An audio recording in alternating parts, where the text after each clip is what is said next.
ನಿಮಗೆ ಸ್ಕೂಲಲ್ಲಿ ಹೇಳ್ಕೊಟ್ಟ ಇತಿಹಾಸ ನೆನಪಿದೆಯಾ?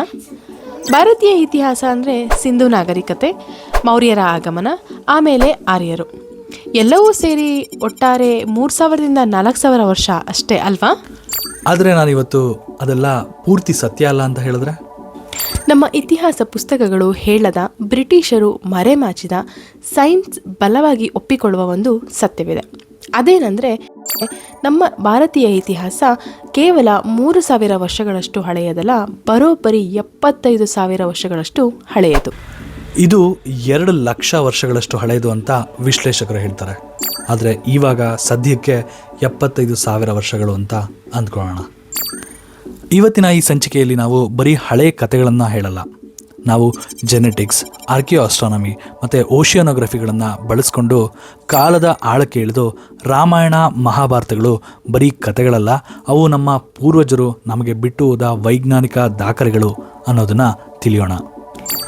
ಬನ್ನಿ, ಇವತ್ತು ನಾವು ಇತಿಹಾಸದ ಆಳಕ್ಕೆ ಇಳಿಯೋಣ.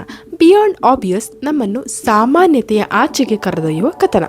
ಇಲ್ಲಿ ಕುತೂಹಲವೇ ದಿಕ್ಕು, ಆಳವೇ ಗುರಿ ಮತ್ತು ಪ್ರತಿಯೊಂದು ಕಥೆಯು ಅಪರೂಪದ ಅನ್ವೇಷಣೆಯಾಗಿರುತ್ತೆ.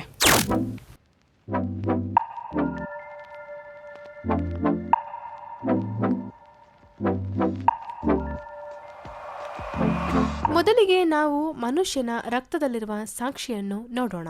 ಅದೇ ಜೆನೆಟಿಕ್ಸ್.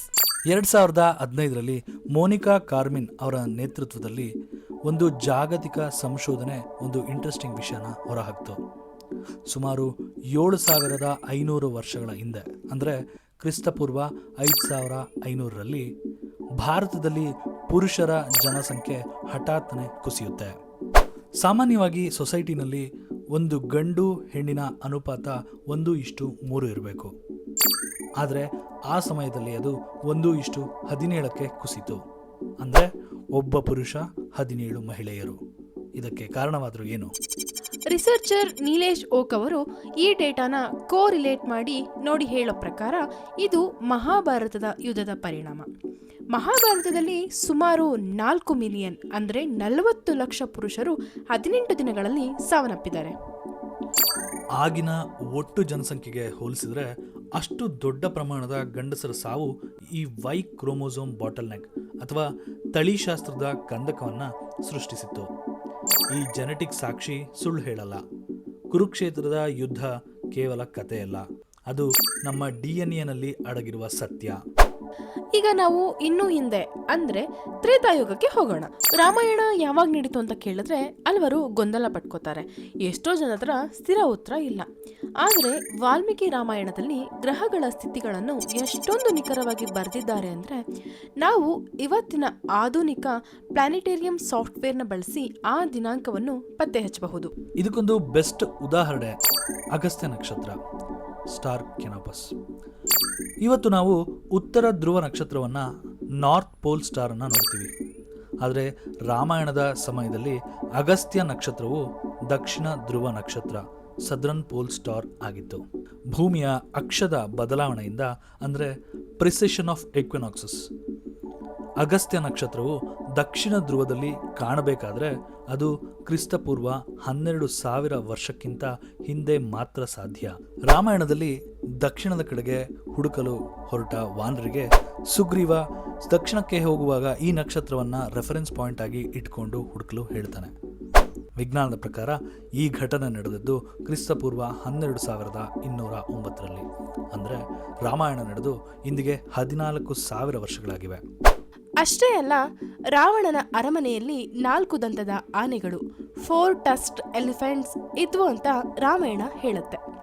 ಪ್ಯಾಲಿಯಾಂಟಾಲಜಿ ಪ್ರಕಾರ ಇಂತಹ ಆನೆಗಳು ಭೂಮಿಯ ಮೇಲೆ ಕೊನೆಯದಾಗಿ ಇದ್ದದ್ದು ಕ್ರಿಸ್ತಪೂರ್ವ 11,000 ಸಮಯದಲ್ಲಿ. ಆಮೇಲೆ ಅವು ಅಳೆದು ಹೋದವು. ವಾಲ್ಮೀಕಿಗೆ ಈ ಪ್ರಾಣಿಗಳ ಬಗ್ಗೆ ಗೊತ್ತಿತ್ತು ಅಂದರೆ ಅವರು ಆ ಕಾಲದಲ್ಲಿ ಇದ್ರು ಅಂತ ಅರ್ಥ ಅಲ್ವಾ? ಆಕಾಶ ಮತ್ತು ಜೆನೆಟಿಕ್ಸ್ನ ನಂತರ ಈಗ ನಾವು ಸಮುದ್ರದ ಆಳವನ್ನು ನೋಡೋಣ. ಶ್ರೀಕೃಷ್ಣನ ದ್ವಾರಕ ಮುಳುಗಿದ್ದು ನಿಜವಾ?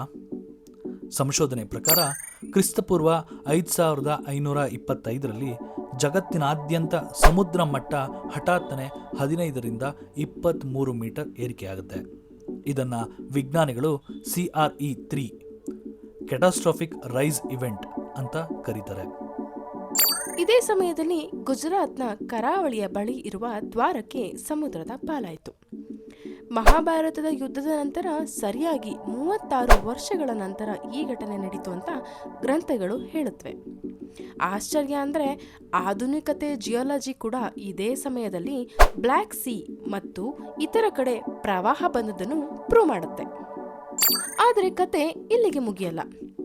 ವಾಮನ ಅವತಾರದಲ್ಲಿ ಬರುವ ಬಲಿ ಚಕ್ರವರ್ತಿಯ ಕತೆ ನಿಮಗೆ ಗೊತ್ತಾ? ಪುರಾಣಗಳ ಪ್ರಕಾರ ಬಲಿಯನ್ನು ಪಾತಾಳಕ್ಕೆ ಕಳಿಸಲಾಯಿತು. ಸಂಶೋಧಕರಾದ ರೂಪಾ ಭಾಟಿಯವರ ಪ್ರಕಾರ ಪಾತಾಳ ಅಂದರೆ ಬೇರೇನೂ ಅಲ್ಲ, ಅದು ಇಂದಿನ ದಕ್ಷಿಣ ಅಮೆರಿಕ. ಇಂಡೋನೇಷ್ಯಾದಲ್ಲಿರೋ ಬಾಲಿ ಎಲ್ರಿಗೂ ಗೊತ್ತಿರೋ ದ್ವೀಪನೇ ಅಲ್ವಾ? ಬಲಿ ಚಕ್ರವರ್ತಿ ಇಂಡೋನೇಷ್ಯಾದಿಂದ ಪೆರುವಿಗೆ ಹೋಗಿ ಅಲ್ಲಿ ಹೊಸ ನಾಗರಿಕತೆಯನ್ನ ಕಟ್ಟಿದ ಎಂಬ ವಾದವಿದೆ.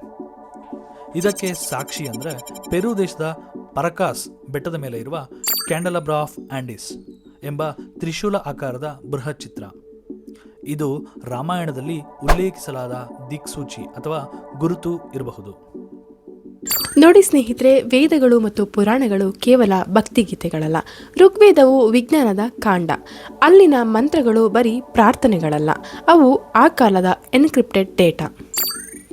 ವಿದೇಶಿ ಇತಿಹಾಸಕಾರರು ನಮ್ಮ ಇತಿಹಾಸವನ್ನು ಕೇವಲ 4000 ವರ್ಷಕ್ಕೆ ಇಳಿಸಿರಬಹುದು. ಆದರೆ ನಮ್ಮ ಜೆನೆಟಿಕ್ಸ್, ಖಗೋಳಶಾಸ್ತ್ರ ಮತ್ತು ಭೂಗರ್ಭಶಾಸ್ತ್ರ ಎಲ್ಲವೂ ಹೇಳ್ತಾ ಇರೋದು ಏನು ಅಂತಂದರೆ, ಭಾರತೀಯ ನಾಗರಿಕತೆ ಅತ್ಯಂತ ಪ್ರಾಚೀನವಾದದ್ದು ಮತ್ತು ವೈಜ್ಞಾನಿಕವಾದದ್ದು. ನಾವು ಇವತ್ತಿನ ವಿಡಿಯೋದಲ್ಲಿ ಚರ್ಚಿಸಿರೋ ವಿಷಯಗಳು ಚಿಕ್ಕ ತುಣುಕುಗಳು ಮಾತ್ರ. ಇದ್ರ ಬಗ್ಗೆ ಮೋರ್ ಇನ್ಫಾರ್ಮೇಷನ್ ಬೇಕು ಅಂತ ಹೇಳಿದ್ರೆ ಕಮೆಂಟ್ ಬಾಕ್ಸ್ನಲ್ಲಿ ಕಮೆಂಟ್ ಮಾಡಿ. ನಿಮಗೆ ಇವತ್ತಿನ ಸಂಚಿಕೆ ಇಷ್ಟ ಆಗಿದ್ದರೆ ಲೈಕ್ ಮಾಡಿ, ಶೇರ್ ಮಾಡಿ, ತಪ್ಪದೆ ಬಿಯಾಂಡ್ ಆಬ್ವಿಯಸ್ಗೆ ಸಬ್ಸ್ಕ್ರೈಬ್ ಮಾಡಿ. ಮುಂದಿನ ಸಂಚಿಕೆಯಲ್ಲಿ ಸಿಗೋಣ. ಧನ್ಯವಾದಗಳು.